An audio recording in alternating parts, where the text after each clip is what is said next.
are back. And let me tell you, had a really interesting evening yesterday. I went for my run, ran about 4 miles, a little bit over, nothing to brag about. And it's pretty cold here in California right now. No, don't get me wrong. It's not cold like it is in other places around the country. You always have those people. Well, you know, if you were feeling how cold it was where I live, you wouldn't be complaining. I'm not complaining. I've lived on the East Coast. I've played hockey in Canada. I know cold. When you're skating to get from one destination to another on ice skates, it's probably pretty cold. Now, for California, it's getting pretty cold right now. Now, that's not what I'm complaining about, is the cold. I go running for 4 miles. You heat up a little bit, and you're all excited to get into a nice warm shower. Well, guess what happened when I got into that shower? The water heater wasn't working. I mean, like, I've taken cold showers before, and I don't mind it all that much. It's actually kind of refreshing. But it sucked last night. Because not only that, I'd only had one meal, because I pretty much fast from now till pretty much like 11:30 is when I normally have my lunch. And then I'll have a little protein drink on my way home while I'm driving. And then, don't drink and drive, Brad, is what they tell me. And then I'll have dinner, you know, late at night, like at 7:30 or whatever, 6:30, 7:30, whatever, you know, you're able to get to the meal. And so I went running before I had dinner, and man, I'll tell you what, I was starving last night. I haven't really been in that state in quite some time, and I was really feeling it. So I went to In-N-Out. I know I actually spent money. You guys are like, what, Brad? Brad didn't make his own meal of rice and turkey. He actually had a fast food. Yeah, if you want to call it fast food. It's like it's within range. It's within budget. But anyways, I wanted to share that with you guys. It's not the worst that's ever happened to me. Y'all remember when I made that cup of coffee? Like, I put the coffee in the pot, and I always take a shower before the show, so I look good for you guys and I'm not stinky. And I come back out of the shower like 10 minutes later, maybe a little bit less, and there's literally a waterfall of coffee coming off my countertop because I forgot to put in the pot for the pot of coffee.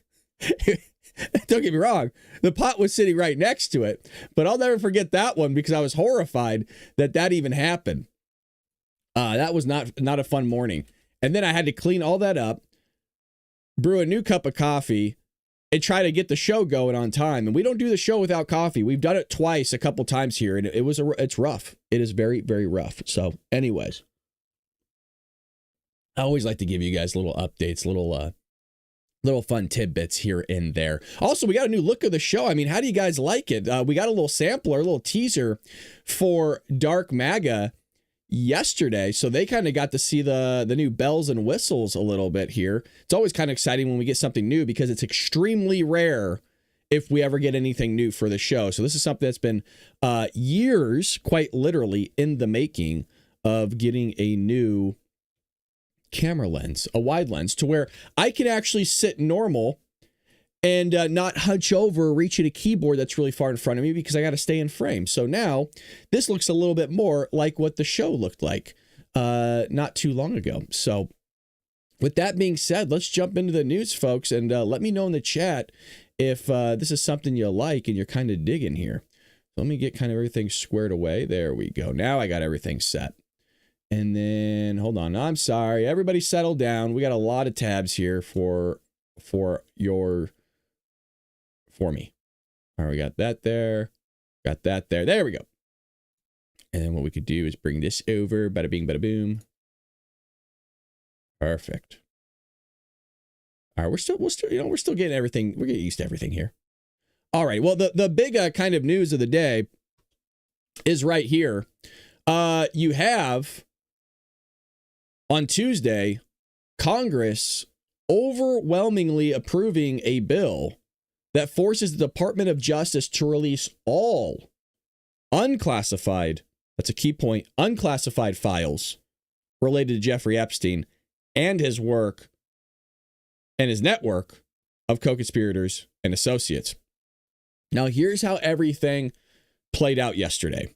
The House passed the bill 427 to 1. Yeah, there was one lone Republican, and the dude kind of looks bad because, I mean, you're not holding your ground. And it's not something really to brag about. But 427 to 1 no vote. And then the Senate followed shortly after by unanimous consent. The bill is now headed to President Donald Trump, who has been resisting it, but reversed course, most famously like a week or two ago, and said he will sign it. So what does this mean and what does it not mean? Well, the bill is titled the Epstein Files Transparency Act, also known as H.R. 4405. And the key features of this whole thing is it mandates the DOJ to publish what's called searchable and downloadable all unclassified records, documents, comms, meaning communications, investigative materials, and all of this would have to relate to the Jeffrey Epstein case. It also explicitly includes materials relating to Ghislaine Maxwell, the flights, the travel logs, and the associates. It allows for redactions on withholding of materials only under narrow conditions. Now, that's still kind of, I'm trying to source out what that really means. The withholding of materials only under narrow conditions. Kind of what I found out that to kind of mean is basically ongoing investigations and then victim privacy. But I'm not really sold on that because of what Mike Johnson was saying yesterday morning, that the victim's privacy wasn't going to be redacted. And that was one of the main problems with this bill, this H.R. 4405. So I'm not really sold on the research that I did for that one. So take it with a grain of salt. The DOJ must report to Congress shortly after releasing the materials on what was released, what was withheld, and then who's named. I'm not really sure why, to be honest. But the Democrats are the ones that came up with this, so I'm not really going to question it, because when you start questioning things, you go down a rabbit hole of things don't make sense. How is anything classified anyway? Well, there could be things that he was doing for national security purposes, and that's kind of what I was hearing. And so if something has to do with national security, it could still be deemed classified. There's a bunch of people that he could have been working with that could have been foreign intelligence or any of the sort, and that would have to be under classified material. So, I mean, that part makes sense to me. I wouldn't be surprised. But then there are these big caveats in it as well, because as bold as this whole thing looks, as the phrase goes, the devil's in the details.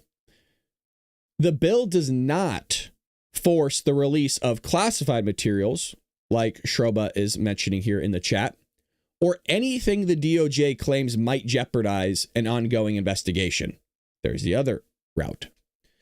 The White House and the DOJ are already warning that the names may be redacted, some files may be withheld, big chunks may remain hidden. Now, this is not good messaging to give the American people, because you're kind of selling them on an idea here up front that they're getting all the files, when in actuality, you are not. Past releases of Epstein-related documents were criticized as symbolic, and I have a feeling this might be something similar. Hundreds of thousands of pages, many already public, poorly organized and redacted.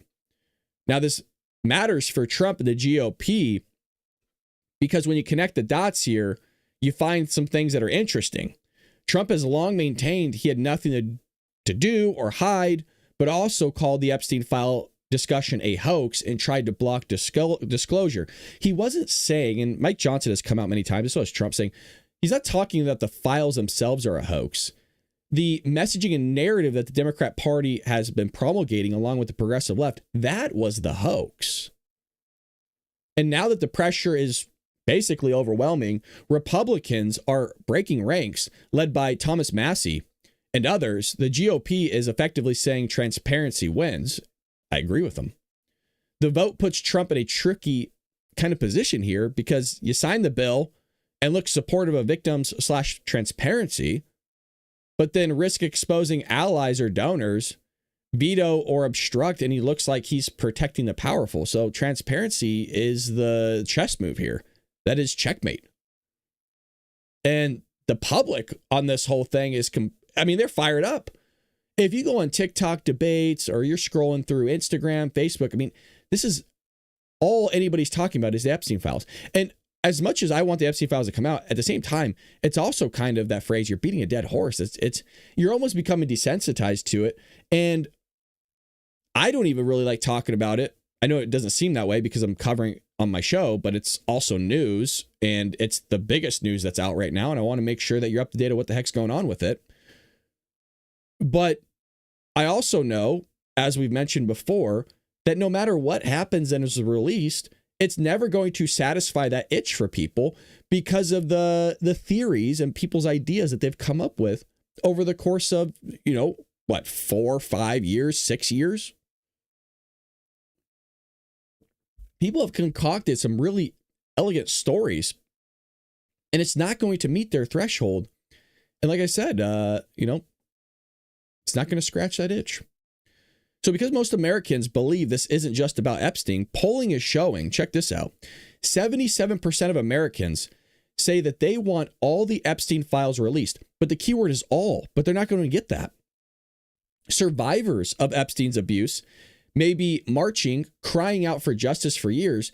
This vote gives them hope for answers. Now, when you hear about survivors saying this, that's awesome. But we're also being told by Pam Bondi and others that there's anywhere of upwards of 1,000+ victims. And some victims have said the quite opposite, that they want the files out there, but they don't want their name out there. And that's why it's a little confusing with what some of this reporting is giving, is because they're saying that the names are going to be redacted, but that's not what I'm being told. And that's what Mike Johnson's saying. I don't know. I guess we'll find out very, very soon. So what happens next, and what do we need to look out for, basically? So once Trump signs this bad boy, the DOJ has 30 days or some sort of time frame, like a short time frame, to publish this thing. And what we need to watch for are these things. So what you want to look out for. We need to watch for redaction battles. What this means is like victim privacy versus like public right to know. We need to watch for legal claims. Will the DOJ claim ongoing investigation to withhold documents? And Representative Massey, by the way, already warned of that. So that's something that definitely could be in the pipeline. We need to watch for names being revealed. And will they include high-level figures? Will it implicate donors, officials, celebrities is what a lot of people are looking for. These elites in Stavos, maybe, for the global warming or climate change is what they call it nowadays. Heck, maybe even foreign leaders. Who knows? People are going to be parsing through these documents. And then we need to watch how this affects the MAGA coalition. Transparency is gaining support among populist base, but elites fear exposure. Now, the only reason you would fear exposure is because you are inside of it. But I kind of see both sides of the coin. I see one side of you fear exposure because you did something nefarious. And then I also see the other side of exposure of like, well, I ran into this dude one time and I'm in the documents. I had a quick conversation with him. Sure, a cup of coffee. I didn't know the stuff he was doing. And now you're implicated in this whole thing. And then people are going to make judgments about you solely because you just had a conversation with the guy. So I see both sides. And that's why it's a very tough kind of coin flip. But at the end of the day, like I was mentioning on Dark MAGA yesterday, American people don't care. And that's why when Mike Johnson was rambling yesterday morning, I get it. And that's his job.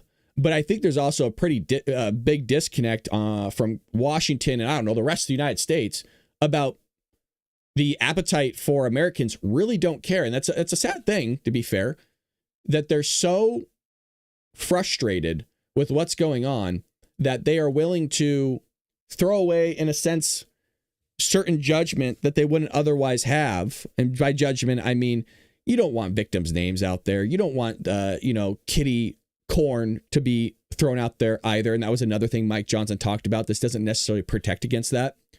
So there's things in there you're like, I don't think like we should be releasing some of this stuff. But when the appetite becomes too strong, you turn into an animal, man, and you'll eat anything. And here they want to eat anything. And that eating of it is all those files. Well, in other news here, we also have, let's go back to, I really like this view right here. I like this. Let me know if you guys like this view. I enjoy it. Bradley enjoys it. We have, and I got to say, buckle up here, because this week the markets were rattled. Global stock markets, they sank, man. Some would say they took a tumble. I'm going to say they sank amid fresh fears that we're sitting on what they're calling an AI bubble. And a lot of people are waiting for this thing to pop, and we don't know what that's going to look like here. So here's where things kind of stand with the market. The S&P 500, the Dow Jones, and the NASDAQ, which NASDAQ composite, are each down about, if you look here, about 3.5% this week. And tech stocks are getting clobbered, just shellacked. This year, they had been up more than 10%. But that was driven mostly, if you go into it, entirely by one hype engine. Artificial intelligence. That's really it. And investors have loaded up on anything labeled AI. I mean, you're talking startups, chips, data centers, even though most of these companies aren't really making money, they're still doing massive amounts of investment into this. For example, when I was going into this article here, it talked about MIT. And a study found that 95% of generative AI pilots deliver no measurable financial return. That's wild. 95% deliver nothing, zero. You also have major financial institutions are now warning of a correction. What does that mean? Well, the Bank of England said valuations are stretched and a sharp market correction could happen if AI expectations aren't met. And looking at everything, and I'm more than willing to be wrong here, I actually agree with this.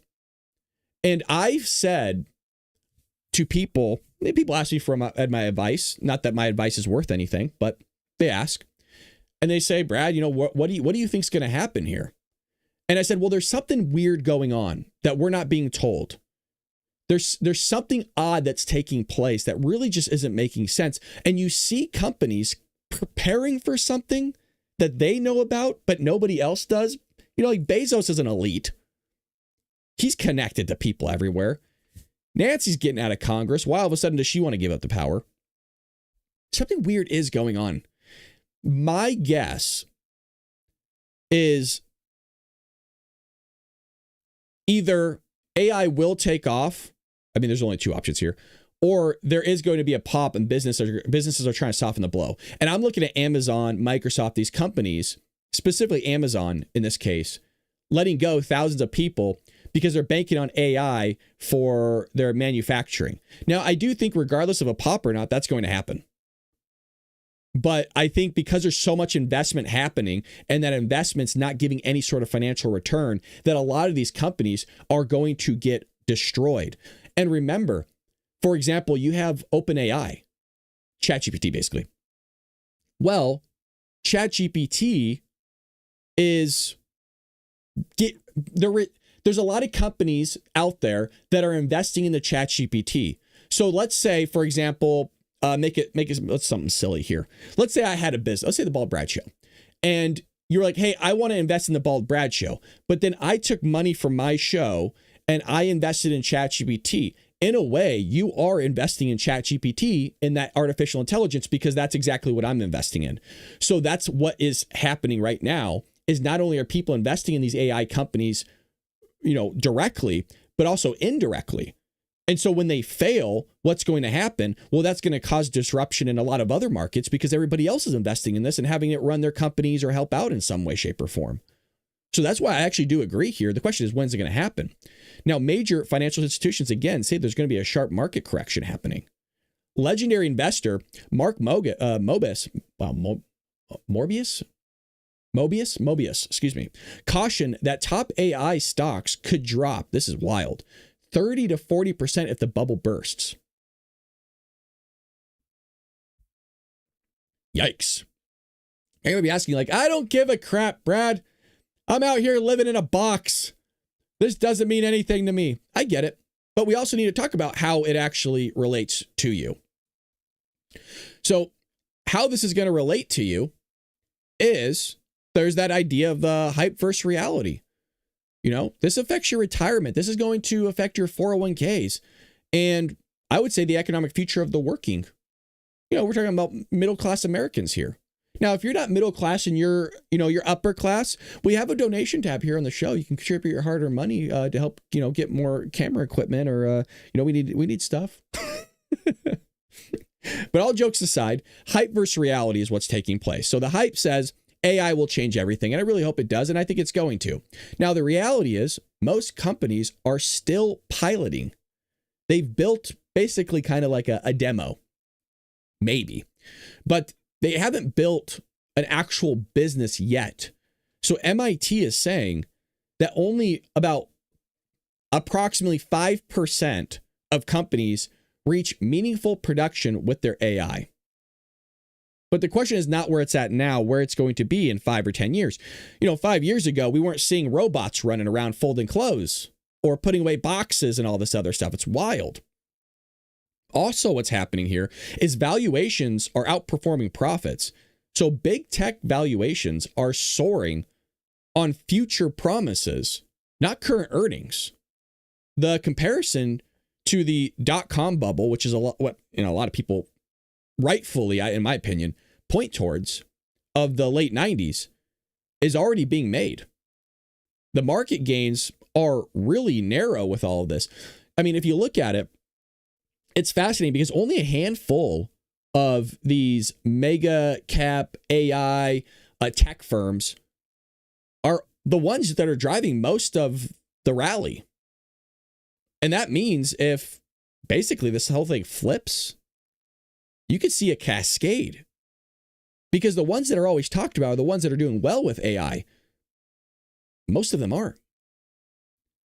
There's what are the analysts here talking about called these, what's the term they use? It's like macro vulnerabilities is kind of the phrase that they're using, where rising interest rates, inflation, you're having affordability pressures.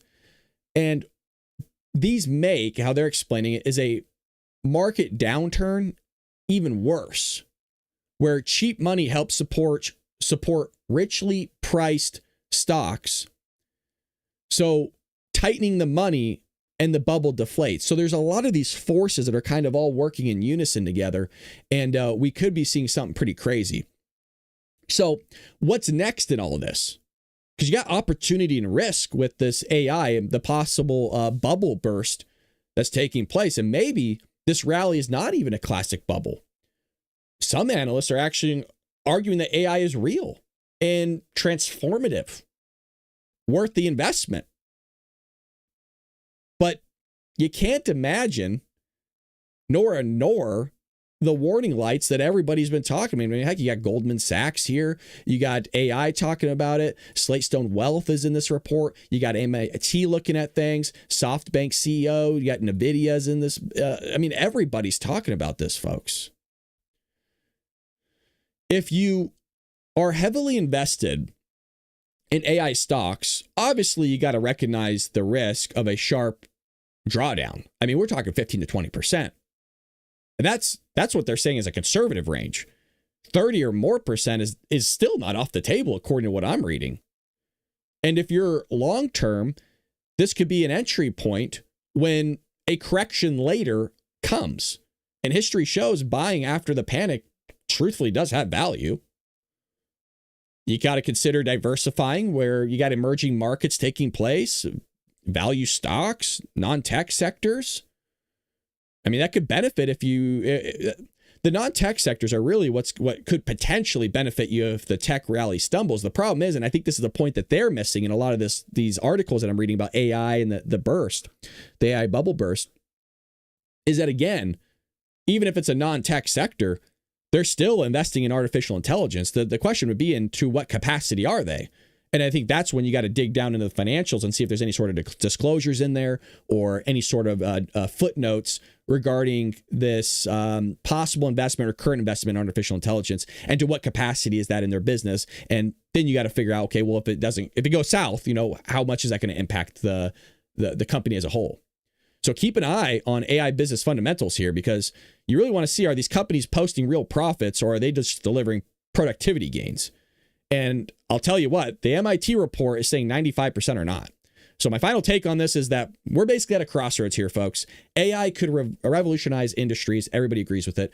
But revolution does not mean instant profits for all. The market is betting big. It's a big gambling game, and it may be too big, actually. So if the hype outpaces the delivery, the correction won't be gentle. It's going to be just a slap across your face. It's going to be like that. It's going to be like that movie. I think it was either Black Sheep or Tommy Boy. I think it was Tommy Boy, where he gets hit across the face with a 4x4, and then they're sitting down at the dinner table at the diner, and the lady sees like a big old bruise, and she goes, "What happened to your face?" And he's like, "I knew it." And he's like, "It doesn't hurt here. It doesn't hurt here, but it hurts right here." Well, that's because you got hit with a 4x4, buddy. And that's going to be the burst of the bubble when that thing happens. It is crazy. So just something to be aware of. That is what's also in the news. And I want to make sure you're prepared for what's happening. And that's my job. And sometimes I keep you guys 3-4 years ahead of the news cycle. And then it pops up later on going, "Hey, didn't we talk about this?" Because some of you guys say in the chat or the comment section going, hey, is this Groundhog Day? I remember us mentioning this before. Incredible. All right, something that finally, and speaking of ahead of the news cycle, folks, I told you I keep you at least a week ahead of the news cycle. I'm covering stuff before people are, even major sites like the Daily Wire here. The Daily Wire is finally picking up on academic standards sync. So you have here, are colleges admitting students can't do middle school level math? And yes, this matters far beyond campuses. And it's not just the Daily Wire that's catching on to this report from UC San Diego. A lot of people are.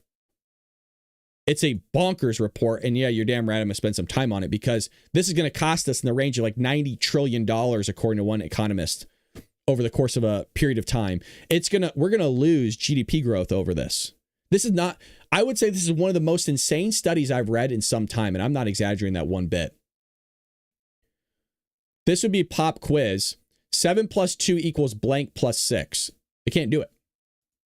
Some of you are like, I can't even do that. Well, So at the University of California, San Diego, a report found that between 2020 and 2025, the number of incoming freshmen whose math placement exam results show that they do not meet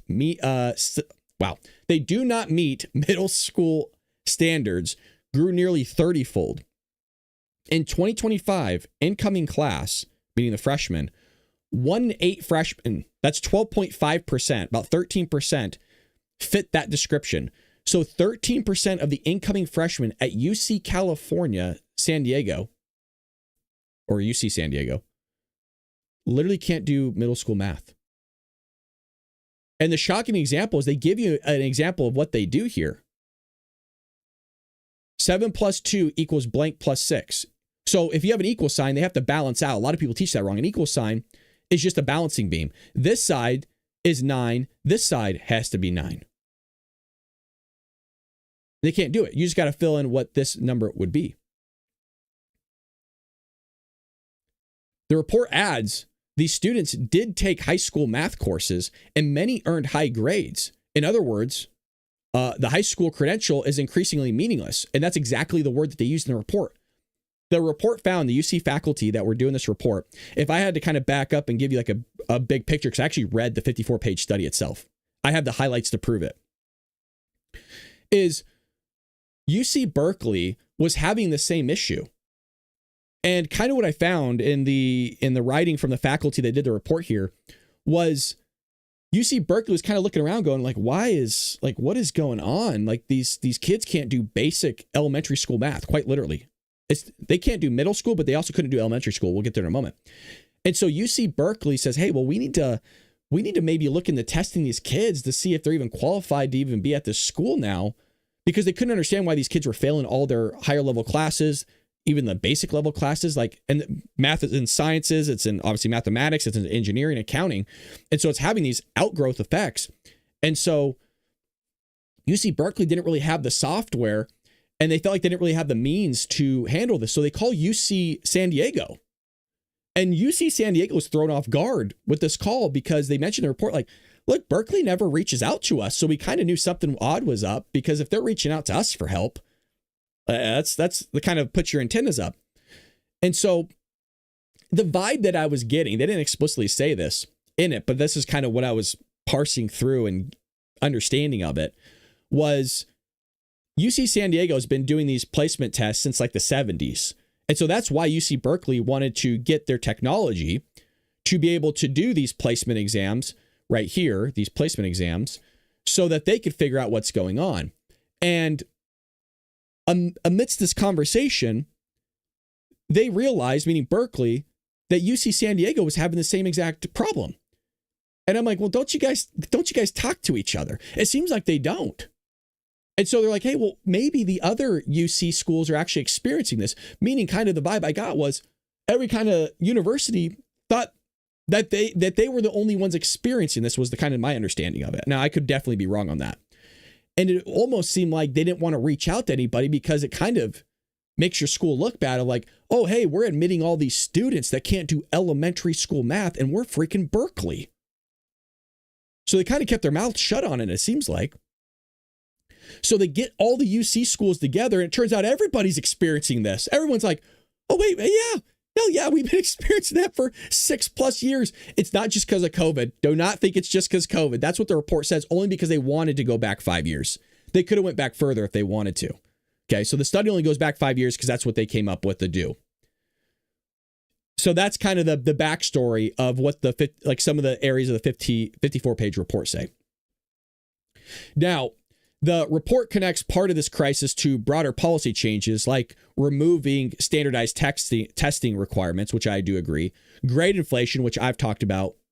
Grade inflation across the country is a thing. Your kid does not have an A.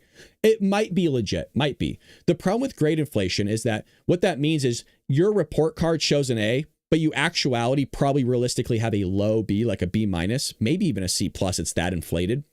If you have a B, you realistically have a C in the class. And then a C nowadays does not tell you anything. A C used to tell you, you're an average student, you're an average performer, you're within range, you're not a B or an A student, but you're doing what you're supposed to be doing here. You're making mistakes. A C is good. A C is normal. You're learning. Well, a C nowadays, it could be that. Most likely it's a D or an F, because you're just being passed through the system. Most likely it is a low D, maybe an F. That's how inflated these are. If you read the report, and we talked about this, 25% that are in the remedial class, the most remedial class that teaches you elementary school and middle school math, 25% of those students had a 4.0 in math in high school.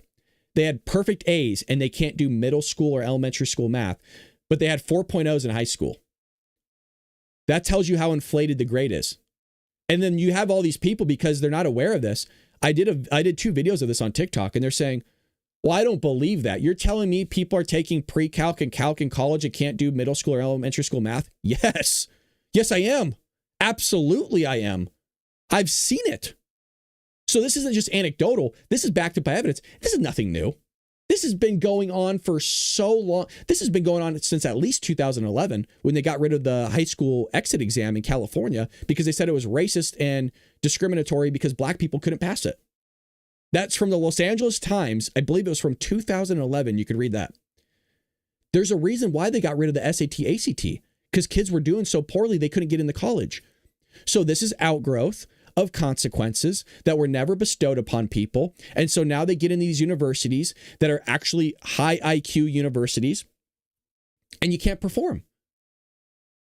It felt good at the time getting A's and B's in high school, let me tell you. But when, bleep hits the fan and now you're actually put to the test, major problem. Okay. So you have here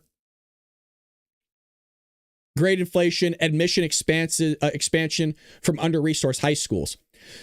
So what UC San Diego does is they basically expanded their admissions to reach English language learners, meaning that English isn't their first language, but also kind of like low income areas and accepting students that otherwise wouldn't be accepted. But when you reach those kind of areas, it sounds bad. Those are also the areas that aren't going to perform well at a university. So they basically open their pool. That's also one of the reasons why their stats are a little skewed, because most of the people that are in those classes, the remedial classes, are the ones that are English language learners or kind of low income. Some of them are minority, stuff like that. But you can't hold on to that because UC Berkeley and everybody else is experiencing the exact same thing and they haven't done the expansion. So that's what I mean is a lot of people go, oh, well, that's because of that. No, it's not. They're all experiencing this. MIT's experiencing it. Yale's experiencing it. Harvard did their own study about 3 weeks ago. They're experiencing it. No. That is just something they threw in the study to explain where the statistics are coming from. At least part of the skewness. It's happening across the nation. This isn't a one school thing. This isn't private. This isn't just public. This is everybody.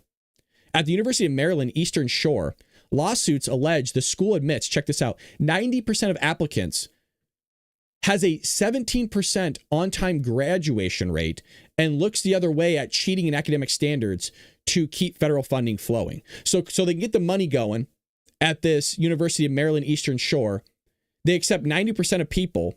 They have a 17% graduation rate, and that's inflated, just so they can keep money coming in from the feds. So if students aren't prepared, here's a shocker, they're more likely to drop out. Right now, part-time freshmen, their first year of college, 55% national dropout rate from 2022 to 2023. 25% full-time freshmen. A quarter of the freshmen drop out of college nationwide because they can't do it. Even when the bar has been lowered to rock bottom, where you're curving tests, you're giving grades, you're doing open note exams in college now, it's bonkers, dude, the stuff you're going to see. And they're going to suffer economically. Remember, you're taking out these people going to like USC, for example, or UC Berkeley. They're paying like $20,000 a year, upwards of $100,000 a year. They don't have the money, so they're taking out student loans. That's one of the only loans that if you file bankruptcy, never goes away. That's with you forever. College has become forced to offer remedial courses rather than advancing knowledge. That dilutes the value of a bachelor's degree, pushes many towards unnecessary graduate degrees, and inflates the cost of college because you're going to have to take all these classes before you actually get to the stuff that's going to allow you to graduate. So for society, what this means is the workforce falls behind, and it is. I know people in human resources, and the stuff they are seeing is going to make your head spin. Some of you know what I'm talking about because you work with these youngsters. You know exactly what I'm talking about. This affects skilled labor. It affects critical thinking. All suffer from foundational skill collapse. I mean, Steve Jobs was talking about this all the way back in 2008, that he couldn't find people to problem solve. He could find people that are doers, meaning, hey, go do this, but they're not solving anything. He had a massive shortage. And we've talked about this in the past. You know who's also experiencing this right now is Elon Musk. Elon Musk can't find enough people to do the job. And so that's why you're having to bring people in from other countries, you guys. And I've talked about this in the past. Everybody goes, oh, well, you should just hire American workforce. You can't. They're too stupid. Elon Musk is talking about the upper echelon. Hopefully this gives you a little bit more insight of why he can't find it. Oh, there has to be people. My son went to Berkeley. My son went to MIT. I hope this brings a little bit more to light why Elon's saying I have to go hire from other countries, because they're out competing us on a level that's not even fathomable, because you guys, not you guys necessarily, but Americans have been living under a rock that they just think that everything's fine because their kids getting A's and B's. They don't realize that the books are cooked, man. Like, they're cooked. It's Enron.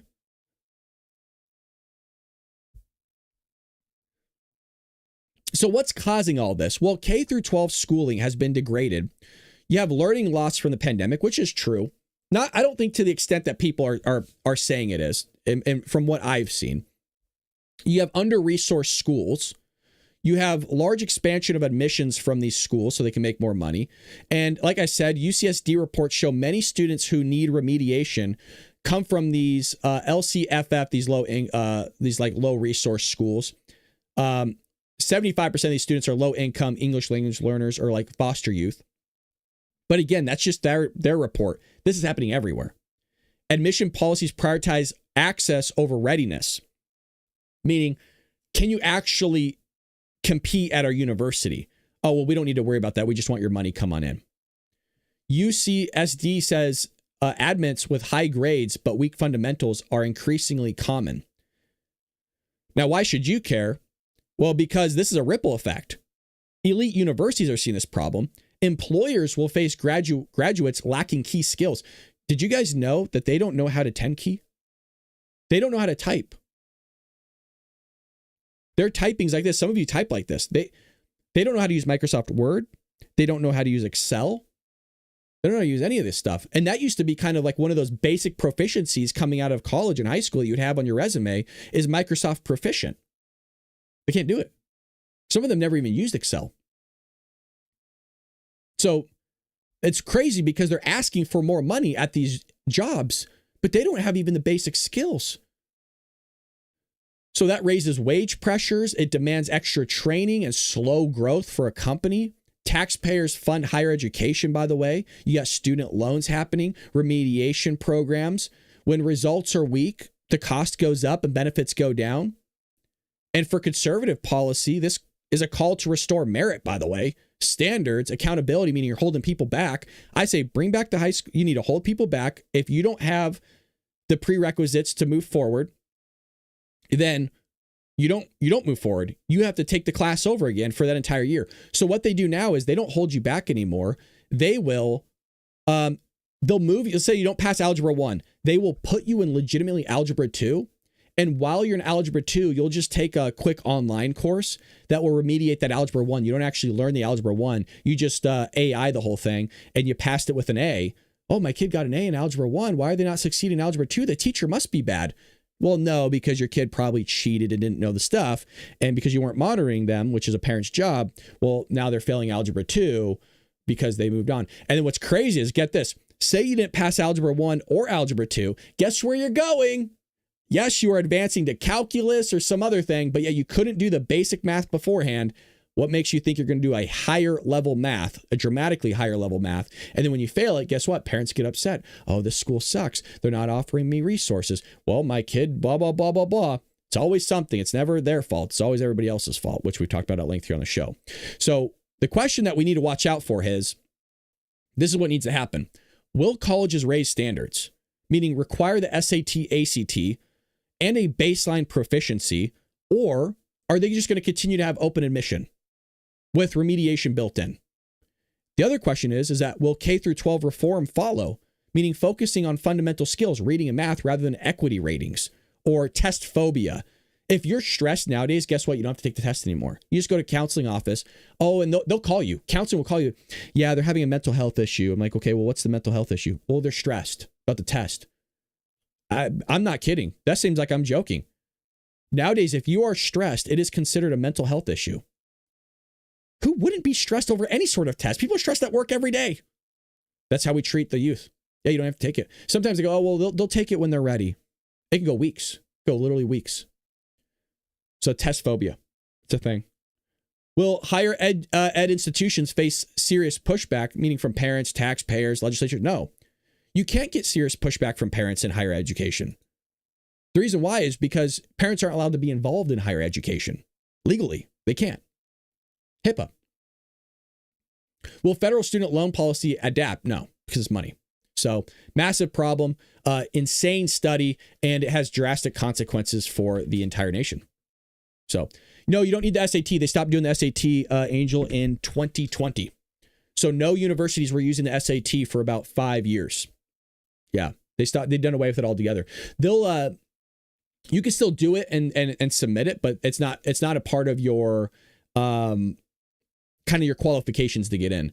So what they're doing now is the Ivy Leagues like Harvard, I think MIT, maybe Yale, some of these institutions are bringing back the SAT, ACT, and this gets a little nerdy, but it's not an IQ exam, but it's almost treated like one. The reason why is usually for IQ exams, you can't really study for it. It's not going to alter your IQ that much. You can study for the SAT and score well. That's why I say it's like an IQ test.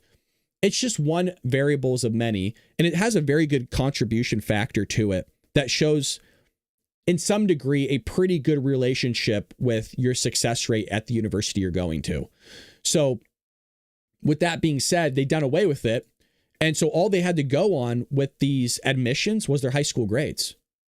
So and you can't really blame them because all they see is these 4.0s going, oh, okay, well, the kid has a 4.0, 4.2, 4.5. Oh, wow, they did all these AP classes. And they don't realize it's all BS because it's all inflated across the country. And so they're admitting these people based on their high school grades. Well, it's not real. I believe maybe I'm getting the term wrong, but there is parents cannot have any involvement in a college education, an 18-year-old. Your professor us that do community college sometimes will just delete your email. You can't have any involvement because they're an adult.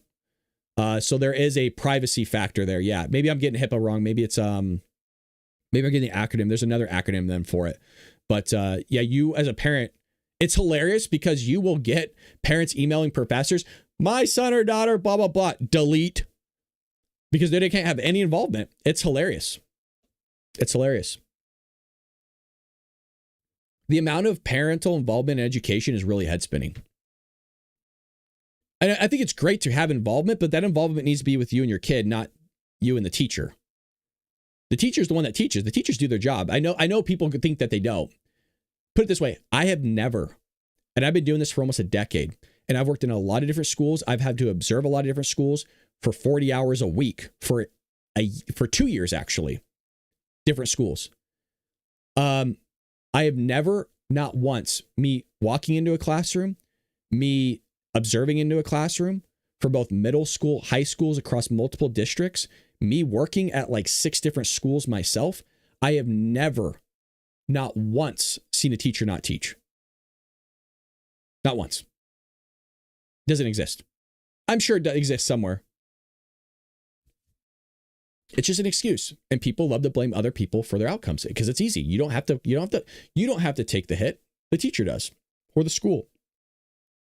Well, my kid's not understanding it. Well, what are they doing to try to understand it? You got literally artificial intelligence, massive amount of YouTube videos. You have the entire internet. You can teach yourself anything. Did you guys know that you can actually go to Harvard without going to Harvard? You want to know why? Is because all the professors' lectures are online. There are people that legitimately got jobs in coding because they watched Harvard. They just went to Harvard without actually going there. All right, let's go to the chat here really quick. Let's see what people are saying. Miriam, you're correct. HIPAA does have to do with healthcare, but maybe I'm getting it wrong. Let me look.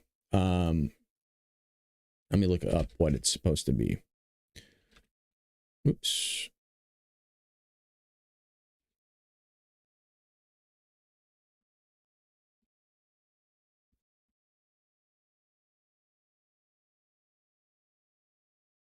Let me see. Let's see. In other news here, that's really kind of all the major news that's taking place today. I'm not saying there isn't anything else. So it says here the law governing whether parents can access their college-age child's grades and educational material is called Family Education Rights and Privacy Act. There you go. So that's my bad. It's FERPA. I think I said HIPAA. It's FERPA. My bad. So, yeah, that's what it is. FERPA. I knew it was something that sounds similar to it. I'm like HIPAA. I knew that HIPAA was healthcare, but.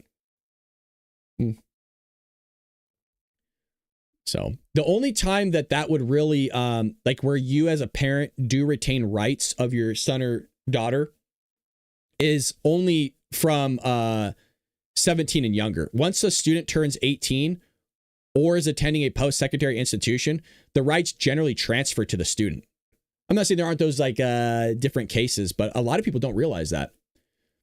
And it's funny because most parents don't. And so when they try to contact the professors delete it.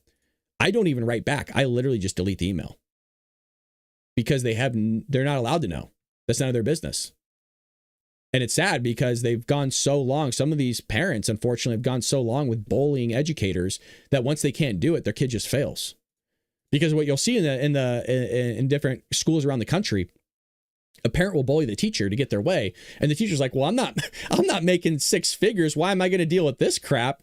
This isn't worth it." Sure, hey, your kid can totally take the A because the teacher knows that when that kid gets to college, he's royally, I hate to cuss, he's royally fucked. And that's exactly what you're seeing. And that's why there's a huge dropout rate. So the teacher's sitting back going, that's fine. Go ahead. I will give you the A. I don't get paid six figures to deal with all this stuff. I want to go home to my wife or my husband. I'm not going to have a parent-teacher conference after school. That's fine. Take the A. It's not a big deal. You have a good time.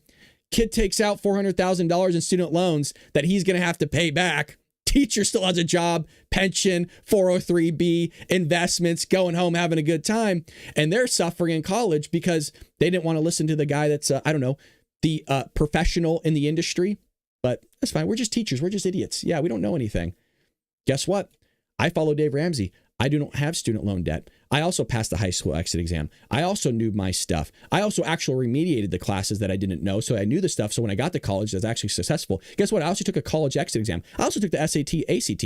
I also became an accountant. And then I also became a master's in teaching from USC. And I got my degree the right way.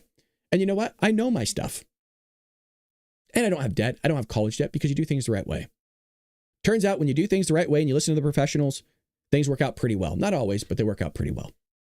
So, yeah, I couldn't see my son's grades, but the college sure let me pay. Yep.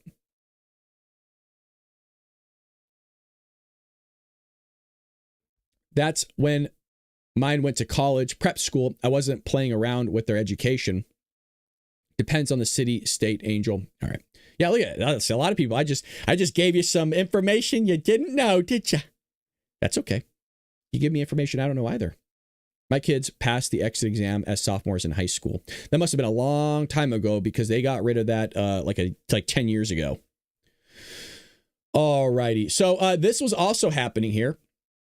We'll cover this in the news. Let's make sure I'm still getting my bells and whistles kind of arranged. We have anti-Islam protesters, Muslims clash in Dearborn, Michigan. We talked about this during Dark Maga. There wasn't a lot of people there last night, and that's okay. Next time, be with us. After man attempts to burn the Quran. Oh, no. So anti-Muslim activists and pro-Muslim counter-protesters clash on Tuesday in Dearborn, Michigan, prompting a heavy police presence. Dearborn, home to one of the largest Muslim populations in the country, has recently become a target for activists who accuse it of operating under Sharia law. The clash began when Jake Lang, who participated in J6 Capitol riot, arrived on Michigan Avenue and attempted to burn a Quran, the outlet reported. Now, I don't know much about Jake. Actually, I don't know anything about the guy. I'm hearing his name for the second time now. I don't know why, why would you do that? I'm Christian, by the way. I've never been Muslim. Some people say I look like a Muslim when I get tan. I look like no. I just don't know why you, what are you trying to get out of that? You know what I mean? It's kind of a a-hole move, but whatever. Lang held up a lighter attempting to light the religious text on fire, but counter-protesters knocked it from his hands. Later, Lang slapped the Quran with a slab of bacon before a counter-protester grabbed the book and took off with it. Well, that's stealing, by the way. You're not allowed to do that. You could actually be well, it's theft. Yeah, so you should be arrested. Lang and his group later marched towards City Hall ahead of the city council meeting Tuesday night.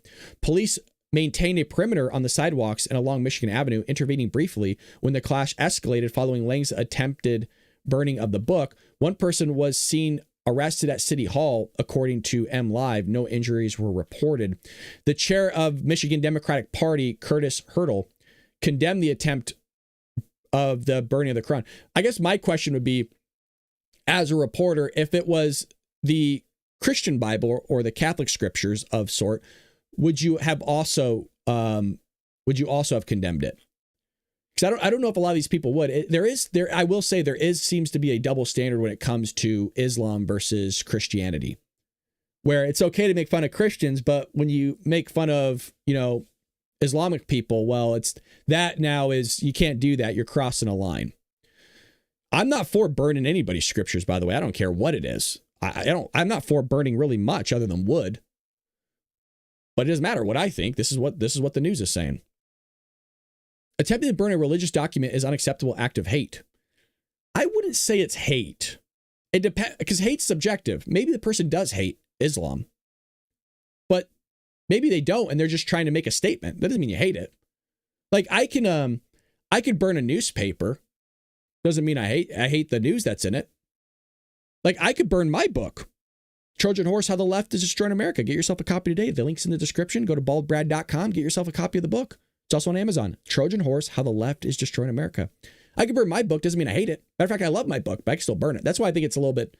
You're kind of throwing, I think, too much into it. I doubt this person even knows who this Lane guy is. I don't even know who he is. Dearborn is a beloved multicultural city with tens of thousands of people who are cherished friends, family members, and neighbors. I love that it's multicultural. My question is that does the city itself have a shared culture? And that's one thing I think we're lacking here in the country is a shared culture. We think that, diversity is great because that's what we've been taught through school.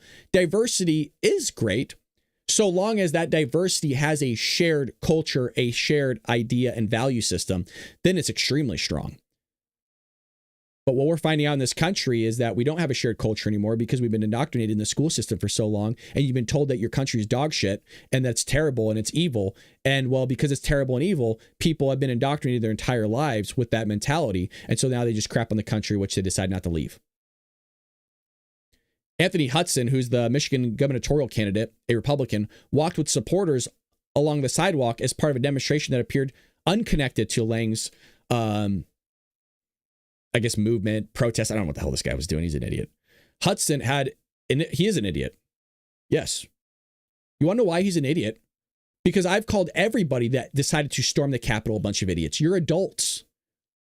This is what we do as adults. We wear a stupid ass bulletproof vest and burn people's religious scriptures in the streets. That's what we do as grown men. And then we storm capitals. No, the guy's an idiot. He needs to grow up. I don't care if he's Republican. He's an idiot. Not a conservative. The conservatives don't act like that. The guy's probably a registered Republican. He's an idiot. I'm a registered Republican, but I'm a conservative. There's a difference. Big difference. And I feel like that difference is getting more and more. Hudson had initially planned to protest in Dearborn, calling it an American crusade against Muslim infiltration and Sharia law, according to a news release from the Michigan chapter of the Council of American Islamic Relations. But after visiting 3 mosques in the area, Hudson said that there were and are many false and misleading narratives about Dearborn being spread, and all that he found from Muslims is Dearborn was hospitality, according to the release. Yeah, but the question is that you could be hospitable to people, but what is your viewpoint of this country? And maybe just a lot of these Muslims love this country and they just want to practice their faith here and not impose that narrative or that faith upon anybody else. And they just kind of want to live their life and make this country great again. I got no qualms with that. My question is that what is your purpose? And it goes for Christians too that immigrated here and that are currently here. Where is your value system at? I understand it's within, Jesus, or it's with Muhammad or whoever. I totally get that. My question is deeper than all of that. Where does your pledge lie? Is it with the United States? If we went to war and there was a draft, are you going? Are you going to support this country? And what are you doing right now to make sure that your fellow countrymen do not have their liberties and freedoms chiseled away? That's the question that we should always be proposing, is when I enact this law or when I said something, how does it affect my fellow countrymen and women in a way that disrupts their liberties and freedoms? That's why I think there should be less laws, because freedom is for everybody. Consequences also is for everybody. And sometimes you need those laws for consequences because you lack that morality and that shared culture.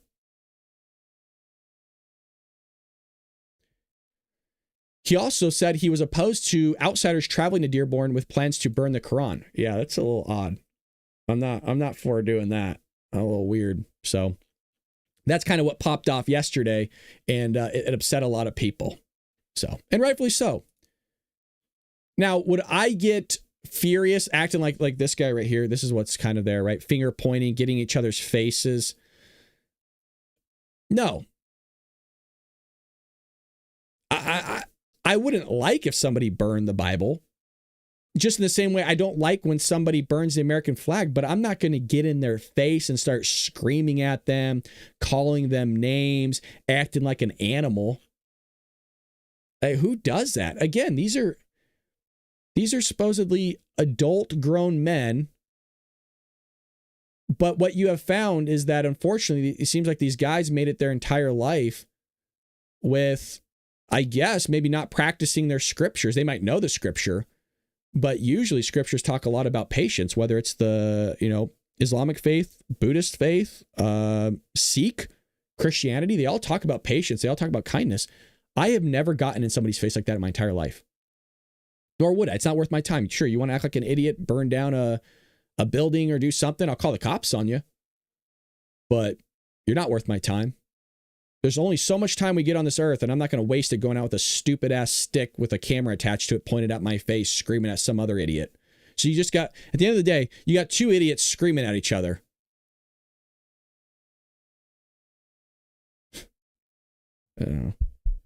Not worth my time, man. Like I said, there's only so much time that we could do here, and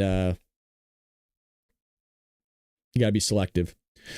Alrighty, well, that was all the major news. I know we only went through a few articles, but to be frank, folks, there's only a few things going on. It was the Epstein stuff. You got the AI bubble, and you also have that major report with the UCSD coming out and finally making a splash in the media about what's going on with all of that. Other than that, we'll make sure we keep you updated on what's going on with the Senate. We'll keep you updated with what's going on over there with Maduro and Venezuela and Russia and Ukraine. We'll make sure we stay on top. Follow us on X. Follow us on Rumble. If you're new here, we do this each and every morning, 6 a.m. Pacific Standard Time every weekday. So follow us over on Rumble. We're also on YouTube. We're also on Kick. We're on X. We're on TikTok. We're kind of everywhere. And always appreciate your guys' kindness, support. Thank you to everybody that donates through the website. Again, that's baldbrad.com. Matter of fact, let me link that for you guys really quick. If you'd like to make a donation, here's the link to the donation site. We get 97 cents of every dollar. You're not going to find rates like that anywhere else. So here's the website, Make a Difference. And you can do, these amounts are these amounts are fixed. But if you want to do custom, you can enter in $1. Like some people do $2, up to you. And then one time you can do weekly or monthly donation. A lot of people go this route. There's people that do $10 here. So that means we get, almost all that $10. Whereas YouTube takes like 30% of your money. And it goes to the freaking commies that want to, disrupt our channel and all these other things. And, to be fair, Rumble takes a big cut too. Rumble takes a pretty massive cut as well. Not as much as YouTube, but I always say use the website if you want your money to go directly to us. And they get, 3 cents of every dollar or whatever. So it's the best one I've seen. It's better than Patreon. It's better than all these other sites. So with that being said, I hope all of you have a lovely day. Pray for this country. Pray for Donald Trump. Read your scriptures. And if there's news that you want me to cover, you can email me at thebaldbradshow@gmail.com. Again, that's thebaldbradshow@gmail.com, or toss me a message on X saying, hey, check this out. I don't have the Facebook and stuff. So I know some of you keep linking me Facebook stuff because I don't open that up. I don't actually really click on links all that much. But if you want to send me information and a place to get there, I'd love to. Gary says, good morning. So glad to see the files released with Walmart Obama exposed. Walmart. All right, you guys, take care of yourselves. God bless you and have a nice day. See you later.